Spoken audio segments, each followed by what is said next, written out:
இருந்தவங்களுக்கு உள்ளே யார் இருக்காங்க என்னங்கிறலாம் தெரியாது. திரும்ப வந்து டோரை திறந்து பார்க்கும்போது தான் வீரப்பன் குழுவை சேர்ந்தவங்க உள்ளே உயிரிழந்து கிடக்குறாங்க. உசேன் எஸ்பி வந்து எட்டி பார்த்துட்டு உள்ளே போய் பாருங்கள் A1 இருக்காரா அப்படிங்கிற பாருங்கிறாங்க. A1 அப்படிங்கிறது எஸ்டிஎஃப்னுடைய கோட் வேர்டில் வீரப்பன், சேத்துக்குழி கோவிந்தன் A2 இப்படி தான் இருக்குது. ஆமாம், இவர் மீசை இல்லாமல் இருந்த அந்த முகத்தை பார்த்துட்டு இல்லை சார் அப்படின்றாரு. அதுக்கு பிறகு உசேன் டீமில் இருந்த ஹெட் கான்ஸ்டபிள் காளிதாஸ் அப்படிங்கிற ஒருத்தர் உள்ளே போய் பார்க்குறாரு. அவர் பார்த்ததுக்கு பிறகு அவர் ஜட்ஜ் பண்ணிடுறாரு வீரப்பன் தான் அப்படிங்கிறத பார்த்து சார் A1 உள்ள ப்ரெசென்ட் இருக்காப்ப சார்.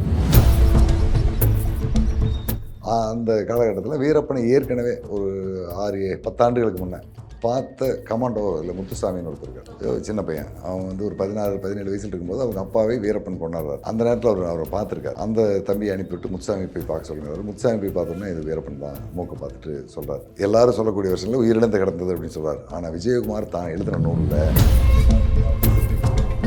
எஸ்டிஎஃப்ல இருக்கிற எவ்வளவுதான் திறமையான ஒருத்தன் ஒரு விஷயத்தை முன்னெடுத்து செஞ்சுட்டு இருந்தாலும் அவனுக்கு மேலே இருக்கக்கூடிய அதிகாரிகள் தோற்றுருவான், இவன் சரியா செய்ய மாட்டான் அப்படிங்கிற சந்தேகத்தின் அடிப்படையில் தங்களுக்கு விசுவாசமான ஒரு டீம் விட்டு என்ன செய்யறான்னு பார்க்க சொல்லுவாங்க. அப்போ வீரப்பன் சந்திச்சுட்டு இருக்கிற வந்து போற இடத்துக்கு புது புது ஆட்கள் போய் பார்க்க ஆரம்பிப்பாங்க. அது வீரப்பனுக்கு தெரிஞ்சு அவர் உடனே அங்கிருந்து கிளம்பிடுவார். ஜெயக்குமார், செந்தாமரைக்கன், எல்லா காவல்துறை அதிகாரிகளுமே வீரப்பன் முன் சீட்டில் உட்காந்துருந்தாரு. அதுக்கு அடுத்த சீட்டில் சேத்துக்குடி கோவிந்தன் சந்திரகவுடா உட்காந்துருந்தாரு. அதுக்கு பின்னால் ஒரு சீட் இருந்தது அப்படிங்கிற மாதிரி அந்த வேனை பற்றி சொல்லிட்டு இருப்பாங்க. ஆனால் இது அனைத்துமே பொய்யானது. வேனுடைய செட்டப்பை அறுவை சிகிச்சையில் குணம் இது ஆயுட்கால நிவாரணம். டாக்டர் ஸ்ரீவர்மாஸ் ஆச்சி பாதாம் ட்ரிங்க். ஆச்சி பாதாம் ட்ரிங்க் ஒன்னு வாங்கினா ஒன்னு free. Periyar Maniammai Institute of Science and Technology, Tanjavur. PIARC ranked number 17 in India by IIRF. And Tamil மேலே அவருக்கு இருக்கக்கூடிய அந்த ஒரு பற்று சமீபத்தில் வெளியான தொடரில் கூட கேரள மக்கள் எப்படி பற்றோடு இருக்காங்க, ஆனால் தமிழ் மக்கள் ரொம்ப வெள்ளந்தியாக இருக்காங்க அப்படின்ற மாதிரி, ஏன்னா அவரே பேசக்கூடிய வீடியோவில் நம்ம பார்த்துருந்தோம். ஆனால் அது இல்லாமல் அவருடைய இறப்புக்குமே நான் ஒரு தமிழ் தேசியவாதி அப்படின்னு சொல்லிட்டு ஒரு நபர் வந்து அவரை ஏமாற்றி ஆம்புலன்ஸில் ஏற்றுனதுனால தான் அவரை இறக்க நேரிட்டது அப்படியான சம்பவங்கள்லாம் கேள்விப்பட்டோம். அந்தளவுக்கு பற்று கொண்டவரா தமிழ் மேலே? அது தமிழ்நாட்டுக்காரங்களுக்கு மட்டுமில்லை, கர்நாடகக்காரங்களாக இருந்தாலும், கேரளாக்காரங்களாக இருந்தாலும், தெலுங்குக்காரங்களாக இருந்தாலும் அவங்க தாய்மொழியின் மீது ஒரு பற்று இருக்க தான் செய்யும். அது இல்லைன்னு சொல்ல முடியாது. தேடுதல் வேட்டை நடந்துகிட்டு இருக்குன்னு தெரியும் போது அத்தனை ஆண்டு காலமாக தன்னை பாதுகாத்து உள்ளே வச்சிருந்தவர் காட்டுக்குள்ளேயே ஒருத்தர் தமிழ் தேசியவாதி நான் உங்களை இலங்கைக்கு கூட்டிட்டு போறேன் அப்படின்னு சொல்லி ஏமாத்ததுனாலே அவர் வந்துட்டாரு. அது காவல்துறையால் சொல்லக்கூடிய ஒரு திட்டமிட்ட பொய்யான செய்தி தான். அவர் அந்த மாதிரியெல்லாம் வரல. தமிழ் தேசியவாதி அப்படின்னு சொல்லிட்டு போனவங்களும் முழுமையாக அந்த காட்டுக்குள்ளே நிற்க முடியல. இவங்களுடைய கோட்பாட்டுக்கும் வீரப்பன் அவருடைய நடவடிக்கைக்கும் நிறைய வேறுபாடுகள் இருந்தது. அந்த சிக்கலில் அவங்க எல்லாமே ஒரு குறிப்பிட்ட காலம் 6 மாதம் 8 மாதம் 10 மாதம் 1 வருஷம் 2 வருஷங்கிற மாதிரி காலக்கெடுவுக்குள்ளே 97லிருந்து 2004 வரைக்கும் உள்ளே போன பல குழுக்கள் திரும்ப வெளியில் வந்துட்டாங்க.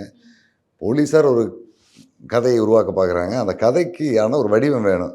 அது தமிழ் தேசியவாதிகள் மூலமாக நான் ஈழத்துக்கு அவங்கள கூட்டிகிட்டு போகிறதுக்கான ஒரு ஏற்பாட்டை பண்ணணும் அப்படின்னு சொல்கிறாங்க. அதிலிருந்து சில தரவுகள் எடுத்திருக்காங்க. அது உண்மை தான். ஏன்னா வீரப்பன் குழுவோட தொடர்பு வந்துட்டு வெளியில் வர ஒருத்தரை பிடிச்சி விசாரிக்கும்போது ஒரு 10 பேர் விசாரிக்கிறாங்க. 10 பேரும் சொல்லக்கூடிய தரவுகளில் ஏதாவது 1-2வது அவருடைய அன்றாட நடவடிக்கையோட பொருந்தி வரும். அதன் மூலமாக சில அவங்க தொடர்புகள் எடுத்திருப்பாங்க. அது இந்த ஆப்ரேஷனுக்கு முழுமையாக உதவி இருக்குன்னு சொல்ல முடியாது. ஆனால் இவங்க போனதுக்கு பிறகு அவருக்கு மனநிலையில் சில மாற்றங்கள் ஏற்படுது. முன்னே அவருடைய ஆரம்பகால வாழ்வியல் எல்லாமே அவரோட கூட்டாளியாக காட்டுக்குள்ளே பயணிக்கிற எல்லாமே அந்த மலைப்பகுதியில் வாழ்ந்த மக்களாக இருப்பாங்க. அவங்களுக்கு அந்த இடம், பொருள், சூழல், தட்பவெப்பம், காலநிலை எல்லாமே தெரியும். அதுக்கு தக்கபடி அவங்க வாழ்ந்தாங்க. அவங்க தொடர்ந்து பயணிக்க முடிஞ்சது.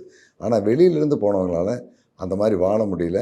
வெளியிலேருந்து போனவங்களில் ஒரு பகுதி ஜெயங்கொண்டம் பகுதியிலேருந்து போகிறாங்க, அரியலூர் பகுதியிலேருந்து போகிறாங்க, கடலூர் பகுதியிலேருந்து போகிறாங்க, புதுக்கோட்டை பகுதியிலேருந்து வர்றாங்க, விருதுநகர் பகுதியிலேருந்து வராங்க. இந்த மாதிரி பல்வேறு இடங்கள்லேருந்து வந்த ஆளுகிட்ட அவர் பேசி பழகினதுக்கு பிறகு இந்த மாதிரியான அமைப்புகள் இந்தியா முழுக்கும் இருக்குது. சத்தீஸ்கரில் இருக்குது, ஆந்திராவில் இருக்குது, பீகார், ஒரிசா, மேற்கு வங்காளத்தில் இருக்குது, கேரளாவில் இருக்குது. இந்த அமைப்புகளை சேர்ந்த ஆளுகளை கூட்டிகிட்டு வரலாம், அவங்கள நம்மளோட வச்சுக்கலாம் அப்படிங்கிற அந்த ஒரு அடுத்த கட்ட நகர்வுக்கு அவர் வந்துடுறார். அதுக்கு இவங்க காரணமாக இருந்திருக்காங்க. அவ்வளோதான். மற்றபடி இவரை வேனில் ஏற்றி கொண்டு போய் கொள்வதற்கெல்லாம் இந்த அமைப்பை சேர்ந்தவங்க காரணமாக இல்லை. ஆனால் இன்னைக்கு வரைக்குமே அது ஒரு மர்மமாகவே இருக்குல்ல சார், எப்படி நடந்துச்சு அப்படின்ட்டு. இல்லை, ஒவ்வொருத்தர் ஒவ்வொரு கதைகளை சொல்கிறாங்களே. அது என்ன பார்த்தீங்கன்னா, முதல்ல அதை பற்றி பேசின ஒரே ஒரு நபராக விஜயகுமார் மட்டும்தான் பேசிகிட்டு இருந்தார். அப்புறம் அதுக்கு பிறகு எல்லாமே அவர் பதவியில் இருக்க வரைக்கும் அவருக்கு கீழே இருந்த அதிகாரிகள் பணி ஓய்வில் இருந்தாங்க. அடுத்த கட்டத்தில் அதுக்கு பிறகு செந்தாமரைக்கண்ணன் பணி ஓய்வுக்கு பிறகு அவர் பேசினார். அவர் பேசுனதுக்கும் விஜயகுமார் பேசுனதுக்கும் நிறையா முரண்பாடு இருந்தது.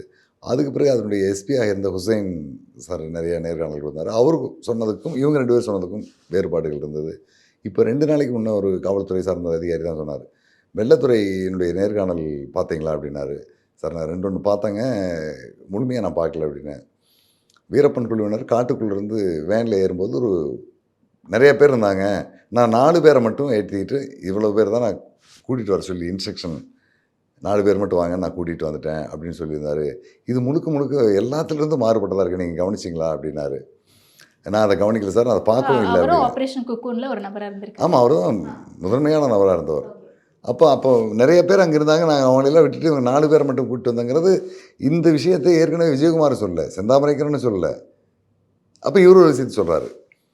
இது எல்லாமே முழுக்க அவங்களுடைய நாலேஜில் கிரியேட் ஆன கதைகளை அவங்க சொல்லிகிட்டு இருக்காங்களே தவிர உண்மையில் வீரப்பன் வேனில் ஏறவும் இல்லை, இவர் கதவை திறந்து வச்சு கூட்டிகிட்டு வரவும் இல்லை, விஜயகுமார் ஒரு மாஸ்டர் பிளானை போட்டு அதில் கொண்டு வந்ததில்லை.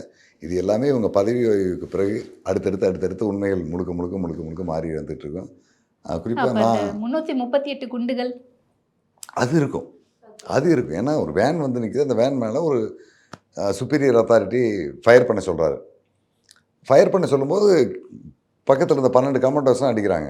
அவங்ககிட்ட ஒவ்வொருத்தர்கிட்டையும் ஒரு 30, 40, 25, 50 அப்படிங்கிற அளவில் அந்த தோட்டாக்கள் இருக்கும். அந்த மேகசைனில் லோடிங்கில் இருக்கிறது அதை அடிச்சுட்டு தான் நிறுத்துவாங்க. அவ்வளோ அடிக்கும்போது ஒரு 12 பேர் வச்சுருக்கிறதுல ஒரு 350 தோட்டா இருக்குங்களே. ஒரு கன்னுக்கு 35 தோட்டா இருந்ததுன்னா கூட 300 தோட்டாவுக்கு மேலே வந்திருக்கும்.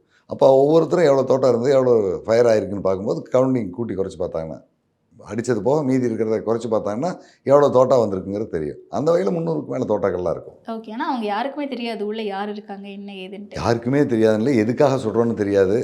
அதுக்கு முன்னே ஆப்ரேஷனுக்கு போகிறதுக்கு முன்னே அதுலேருந்து இந்த இன்டெலிஜென்ட் டீமில் இருந்த ஒரு சில சப் இன்ஸ்பெக்டர் ரேங்க் மேலே இருக்கிற அதிகாரிகளுக்கு சார் இன்றைக்கி என்ன ஆப்ரேஷன் அப்படிங்கிறது அவங்க சீனியர் ஆஃபீஸர்கிட்ட கேட்பாங்க. ஆனால் ஒவ்வொரு ஆப்ரேஷனுக்கு போகும்போதும் நம்ம எதுக்காக போகிறோம், யாரை வருவாங்க, அவங்களுடைய கேரக்டர் என்ன, அவங்களுடைய வலிமை என்ன, நம்ம எந்த மாதிரி தாக்குதல் நடத்த போகிறோங்கிறது ப்ரீஃபாக எல்லாருக்கும் பேசி டிஸ்கஷன் பண்ணி தான் அட்டாக் பண்ணணும். ஆனால் எஸ்டிஎஃப் தமிழ்நாடு எஸ்டிஎஃப் பொறுத்த வரைக்கும் அந்த மாதிரிலாம் இல்லை. ஒரு டீமை கூட்டிகிட்டு போயிட்டுருப்பாங்க, சொன்னால் சுடணும், நிறுத்தணும், இந்த மாதிரி தான் பயிற்சி வச்சுருக்காங்க. அது முறையானதல்ல. ஆனால் அந்த மாதிரி தான் இந்த ஆப்ரேஷன் நடத்தியிருக்காங்க. ஹுசைன் எஸ்பிக்கு இன்ஸ்ட்ரக்ஷன் செந்தாமரைக்கன் கொடுத்தா சொல்கிறார். அவர் ஃபயர்னு சொன்னோடனே அவங்க சுட்டுறாங்க. இருந்தவங்களுக்கு உள்ளே யார் இருக்காங்க என்னங்கெல்லாம் தெரியாது. திரும்ப வந்து டோரை திறந்து பார்க்கும்போது தான் வீரப்பன் குழுவை சேர்ந்தவங்க உள்ளே உயிரிழந்து கிடக்குறாங்க. ஹுசைன் எஸ்பி வந்து எட்டி பார்த்துட்டு உள்ளே போய் பாருங்கள் A1 இருக்காரா அப்படிங்கிறத பாருங்கிறாங்க. A1 அப்படிங்கிறது எஸ்டிஎஃப்னுடைய கோட் வேர்டில் வீரப்பன், சேத்துக்குழி கோவிந்தன் A2 இப்படி தான் இருக்குது. ஆமாம். அப்படி பார்த்துட்டு இவர் மீசை இல்லாமல் இருந்த அந்த முகத்தை பார்த்துட்டு இல்லை சார் அப்படின்றார். அதுக்கு பிறகு ஹுசைன் டீமில் இருந்த ஹெட் கான்ஸ்டபிள் காளிதாஸ் அப்படிங்கிற ஒருத்தர் உள்ளே போய் பார்க்குறாரு. அவர் பார்த்ததுக்கு பிறகு அவர் ஜட்ஜ் பண்ணிடுறார், இது வீரப்பன் தான் அப்படிங்கிறத பார்த்து சார் A1 உள்ள ப்ரெசென்ட் இருக்காப்பா சார் அப்படின்ட்டு. அந்த காலகட்டத்தில் வீரப்பனை ஏற்கனவே ஒரு 10 ஆண்டுகளுக்கு முன்னே பார்த்த கமாண்டோ இல்லை முத்துசாமின்னு ஒருத்தர் இருக்கார், சின்ன பையன். அவன் வந்து ஒரு 16-17 வயசில் இருக்கும்போது அவங்க அப்பாவே வீரப்பன் கொண்டாடுறார். அந்த நேரத்தில் அவரை பார்த்துருக்கார். அந்த தம்பியை அனுப்பிவிட்டு முத்துசாமி போய் பார்க்க சொல்லுங்கிறார். முத்துசாமி போய் பார்த்தோன்னே இது வீரப்பன் தான் மூக்கை பார்த்துட்டு சொல்கிறார். இதுக்கு பிறகு தான் மீதி எல்லாருக்கும் மைண்டில் வந்து வீரப்பன்கிறது தெரிஞ்சுட்டு அப்புறம் டிஐஜி அப்போ அவர் சொல்கிறது என்ன, இது எல்லோரும் சொல்லக்கூடிய வருஷங்களில் உயிரிழந்து கிடந்தது அப்படின்னு சொல்கிறார். ஆனால் விஜயகுமார் தான் எழுதின நூலில் நான் போய் பார்க்க சொன்னேன். பார்க்கும்போது நானும் போய் பார்த்தேன், அவங்களுடைய இறுதிக்கட்ட போராட்டம், உடலை விட்டு உயிர் பிரிவதற்கான போராட்டத்தில் துடிச்சிக்கிட்டு இருந்தாங்க. உடனே ஆம்புலன்ஸில் ஏற்றி மருத்துவமனை கொண்டு போக சொன்னேன், போகிற வழியில் அவங்க இறந்துட்டாங்க அப்படிங்கிறார். அது போய் ஏன்னா இவர் முடிச்ச பிறகு தான் பார்த்து கன்ஃபார்ம் பண்ணுறாங்க. ஆமாம், இவ்வளோ பேர் 3 பேர் ஒருத்தர் மாடியிலிருந்து இறங்கி வந்து ஒரு 50 அடி தூரம் வந்து, ஏன்னா துப்பாக்கி சூடு நடந்ததுக்கு பிறகு அந்த இடத்துல ஒரு பெரிய புகை மண்டலம் இருக்குது, ஒரு பதற்றமான ஒரு சூழல் இருக்குது. மேலே அதில் கமாண்டிங் அத்தாரிட்டி, ஆமாம் கமாண்டிங் அத்தாரிட்டி ஹுசைன் சார் அவர் சில விஷயங்களை பர்ஃபெக்டாக பண்ணக்கூடியவர். துப்பாக்கி சூடு நிறுத்து அப்படின்னு சொன்னதுக்கு பிறகு அதுக்கு அடுத்த கமாண்டிங் துப்பாக்கியை கீழே இறக்குங்கன்னு சொல்லணும். துப்பாக்கியை கீழே இறக்குங்கன்னு சொன்னதுக்கு பிறகு ஸ்டிக்கர்லேருந்து கையெடுங்கன்னு சொல்லணும். கையெடுங்கன்னு சொன்னதுக்கு பிறகு ஸ்டிக்கரை லாக் பண்ணுங்கன்னு சொல்லணும். இந்த இன்ஸ்ட்ரக்ஷன்லாம் கொடுத்து அவன் துப்பாக்கி கீழே பொசிஷனுக்கு கொண்டு வந்ததுக்கு பிறகு தான் இவங்க போகிறாங்க. ஏன்னா ஒரு ஒருத்தருடைய கையில் துப்பாக்கி ஃபயரிங் பொசிஷன்லேருந்து அங்கேருந்து ஏதாவது ஒரு எதிர்பாராத இன்சிடென்ட் சத்தம் வந்துருச்சுன்னா இவங்க ஃபயர் பண்ண ஆரம்பிச்சாங்கன்னா போகிறவங்களுக்கே ஆபத்தாயிரும். இதெல்லாம் அந்த கமாண்டிங்கில் இருக்கக்கூடிய பொசிஷன்.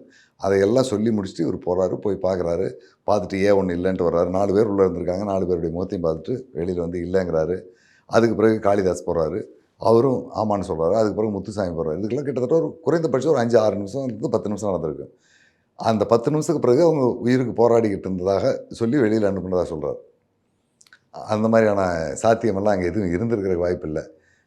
இதே விஜயகுமார் சொல்கிறாரு. ஆனால் அதுக்கு பின்னால் வந்த யாரும் அவங்க உயிருக்கு போராடினாங்க, நாங்கள் காப்பாற்ற எடுத்து போனோன்னு சொல்லலை. வெள்ளைத்துறை உட்பட யாருமே சொல்லலை. அப்போ ஒவ்வொருத்தரும் ஒரு கதையை சொல்லிகிட்டு இருக்காங்க.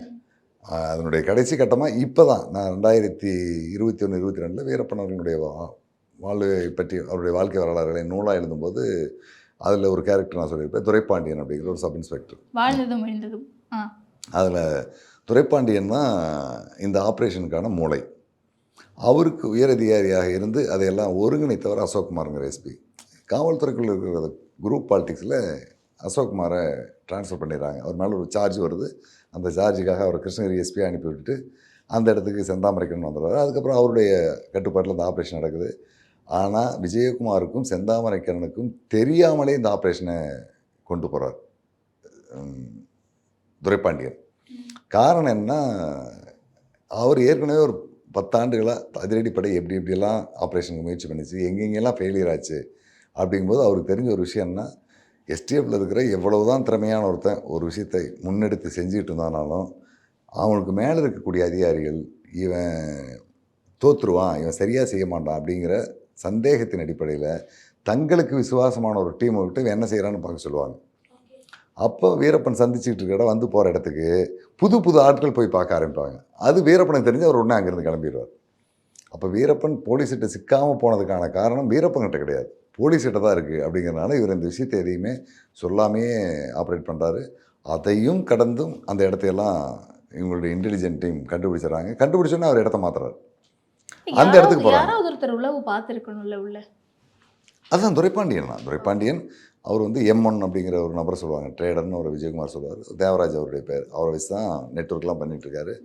இந்த தேவராஜ் எந்தெந்த இடத்துக்கு போகிறாரு, என்ன செய்கிறாரு, அவருக்கு எதுவும் பிரச்சனை ஏற்பட்டுருமா, வீரப்பன் சொன்ன மாதிரி அந்த நேரத்துக்கு வர்றாரா, அந்த இடத்துல என்ன நடக்குது எல்லாமே பாண்டிக்கண்ணனுங்கிற ஒரு கான்ஸ்டபிள், அவர் சாதாரண முதல்நிலை காவலர் தான் எஸ்டிஎஃப். அப்போ ஒரு 23 வயசு 24 வயசு இருக்கும் அவருக்கு. அந்த தம்பி தான் எல்லா வேலையும் உள்ளேருந்து பார்த்துட்ருக்காரு. துரைப்பாண்டியன், பாண்டிக்கண்ணன் இந்த 2 பேர் தான் இந்த ஆப்ரேஷனை கொண்டு போகிறாங்க. கடைசியாக வீரப்பன் கொல்லப்படுவதற்கு ஒரு 3 நாளைக்கு முன்னால் துரைப்பாண்டியனுக்கு ஒரு விபத்து நடத்துறது. அந்த விபத்தில் அடிபட்டு ஒரு கான்சியஸ் போயிடுது. அதுக்கு பிறகு அவர் இருக்க வேண்டிய இடத்துக்கு விஜயகுமார், செந்தாமரைக்கரன், வெள்ளத்துறை எல்லோரும் வந்துடுறாங்க. அவர் மருத்துவமனையில் பெட்டில் இருந்துக்கிட்டே இந்த ஆப்ரேஷனை நடத்துகிறார். அதனுடைய கட்டத்தில் தான் இறுதியாக இந்த ஆப்ரேஷன் முடியுது. இதை இவ்வளவு நாள்களாக நான் 2021 நான் இந்த நூல் எழுதி வெளியிடுகின்ற காலம் வரைக்கும் துரைப்பாண்டியன், பாண்டிக்கண்ணன் அப்படிங்கிற பேரை இவங்க எங்கேயுமே சொன்னதில்லை. அதுக்கு பிறகு இந்த நூல் வெளிவந்ததுக்கு பிறகு ஒவ்வொருத்தர் வாயிலிருந்தும் ஒவ்வொருத்தருடைய செயலிலிருந்தும் இந்த பாண்டிக்கண்ணன், துரைப்பாண்டியன், பாண்டிக்கண்ணன், துரைப்பாண்டியன் இப்போ எல்லாருமே பேச ஆரம்பிச்சிட்டாங்க. அதுக்கு முன்ன வரைக்கும் துரைப்பாண்டியனும் பாண்டிக்கண்ணனும் கூட அவங்களுடைய நண்பர்கள்ட்ட எல்லாரும் சொன்னாங்க. எப்படி அந்த 2 பேருடைய பேரை பிடிச்சி அந்த த்ரெட் எடுத்தீங்க கரெக்டாக? இல்லை, எனக்கு இவங்களுடைய தொடர்புகளை நான் அப்படியே தொடர்ந்து ஃபாலோ பண்ணி போயிட்டு, ஏன்னா எனக்கு அந்த காட்டுப்பகுதி, அந்த இருக்கிற ஊர், மலை, மக்கள், அவங்களுடைய வாழ்வியல் எல்லாமே ஓரளவுக்கு தெரியும். கிட்டத்தட்ட இவங்க ஆப்ரேஷனுக்கு எந்த அளவுக்கு நெட்வொர்க் வச்சு வீரப்பன் ஆப்ரேஷன் எடுத்தாங்களோ அதுக்கு அதிகமான நெட்வொர்க்கை வச்சு நான் இந்த வேலைகளை செய்ய முடிஞ்சது.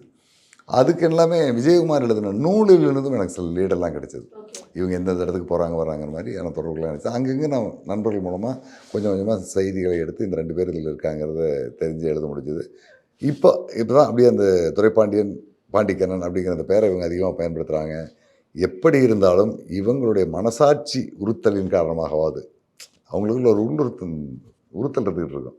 அவங்களுடைய வாழ்நாளின் இறுதி கட்டத்துக்குள்ளே இவங்களுடைய ரோல் என்ன அப்படிங்கிறதை இந்த அதிகாரிகளே சொல்லுவாங்க. சொல்ல வேண்டிய ஒரு சூழல் வரும். ஆனால் அவங்க 2 பேரும் சொல்லுவாங்களான்னு தெரியல. துரைப்பாண்டியனும் பாண்டிக்கண்ணனும் அவங்க என்ன அந்த ஆப்ரேஷன் முடிஞ்ச மறுநாளே அதிலிருந்து வெளியில் போயிட்டாங்க. நமக்கு ஒரு டாஸ்க் கொடுத்தாங்க, நம்ம டாஸ்க் முடிச்சோம், அடுத்து நமக்கு நிறைய வேலை இருக்குது, அதுக்கு போகணும் போயிட்டாங்க. அதன் பிறகு நிறைய ஃபாலோ அப்ஸ் இருக்கு, என்ன ஆச்சு அப்படிங்கறத ரிப்போர்ட் சப்மிட் பண்ணது எல்லாமே அதெல்லாம் அவங்க எதுவுமே கண்டுக்கல. ஓகே, அதெல்லாமே பார்த்துட்டது விஜயகுமார் சாரும் செந்தாமரைக்கண்ணனும் இவங்க தான் செஞ்சுட்டாங்க. இன்ன வரைக்கும் ஒரு பெரிய பிரச்சனை பார்த்தீங்கன்னா விஜயகுமார், செந்தாமரைக்கண், இப்படி எல்லா காவல்துறை அதிகாரிகளுமே வீரப்பன் முன் சீட்டில் உட்காந்துருந்தார். அதுக்கு அடுத்த சீட்டில் சேத்துக்குடி கோவிந்தன் சந்திரகவுடா உட்காந்துருந்தார். அதுக்கு பின்னால் ஒரு சீட் இருந்தது. அப்படிங்கிற மாதிரி அந்த வேனை பற்றி சொல்லிட்டு இருப்பாங்க. ஆனால் இதெல்லாம் அனைத்துமே பொய்யானது. வேனுடைய செட்டப்பை முதல்ல ஒரு சீட்டு மட்டும் தனிநபர்கள் உட்கார மாதிரி டிரைவரை பார்த்துருக்கு. பின்னால் இருக்கிற சீட் எல்லாமே இந்த சில்ட்ரன் சீட், பக்கெட் சீட் சொல்லுவாங்க இல்லையா, அது மாதிரி ரைட் சைட்லேயும் லெஃப்ட் சைட்லேயும் திறக்கிற சீட்டு. அதில் பின்னாலெல்லாம் யாரும் உட்கார முடியாது, வண்டியை பார்த்து உட்கார முடியாது. அதனுடைய சீட் செட்டப்பே வேறு. இவங்க வண்டியினுடைய சீட் செட்டப் என்னங்கிறது தெரியாமையே சில பேர் சொல்லிட்டு இருக்காங்க. இதுதான் ஆப்போசிட்ல பார்த்து உட்கார்ந்த மாதிரி. ஆமாம், வேன் இருக்கும்போது வேனுடைய டிரைவரை பார்க்க உட்கார முடியாது. நம்ம இப்படி புரியுது. இதில் ஏற்ற மாதிரி அது ஜீப்பினுடைய பின்பக்கம் இருக்கும் இல்லையா, டாடா சும்மா வண்டியில் இந்த குவாலிஸ்லாம் ஆப்போசிட் 2 பேர் உட்கார மாதிரி இருக்கு இல்லையா, அந்த டைப்பில் இருக்கிற சீட் அது. அதனுடைய முன்பக்கம் வேணாலும் ஒரு சீட்டு டிரைவரை பார்த்து உட்கார மாதிரி இருக்குது. மீதி எல்லாமே இவங்களுக்குள்ளே ஒவ்வொரு டீமாக எடுத்து உட்கார மாதிரியான சீட் தான் அந்த வண்டியினுடைய செட்டப். ஏன்னா வண்டி ஃபோட்டோ எடுக்க யாரும் அனுமதிக்கலை, வெளியிருந்து பத்திரிக்கையாளங்க யாரும் எடுக்க அனுமதிக்கலை. அதனால் இவங்களும் வண்டிக்குள்ளே எப்படி இருந்ததுங்கிறத கவனிக்கலை. ஏன்னா இன்னாலோட பார்த்துருந்தாங்கன்னா தானே தெரியும். இவங்க வீரப்பன் பிரச்சனை முடிஞ்சோடனே அடுத்த அவார்டுக்கு போயிட்டாங்க. அதனால் வண்டியினுடைய சீட் செட்டப் தெரியாமையே பேசிகிட்டு இருக்காங்க. சீட் செட்டப் வேறு மாதிரி இருக்குது. அது அந்த காலகட்டத்தில் எடுத்த ஒரு புகைப்படம் எனக்கு இப்போ தான் கிடச்சிது. அறுவை சிகிச்சையில் குணம் இது ஆயுட்கால நிவாரணம். டாக்டர் ஸ்ரீவர்மாஸ் ஆச்சி பாதாம் ட்ரிங்க். ஆச்சி பாதாம் ட்ரிங்க் ஒன்னு வாங்கினா ஒன்னு free. Periyar Maniammai Institute of Science and Technology, Tanjavur. RIAC ranked number 17 in India by IIRF.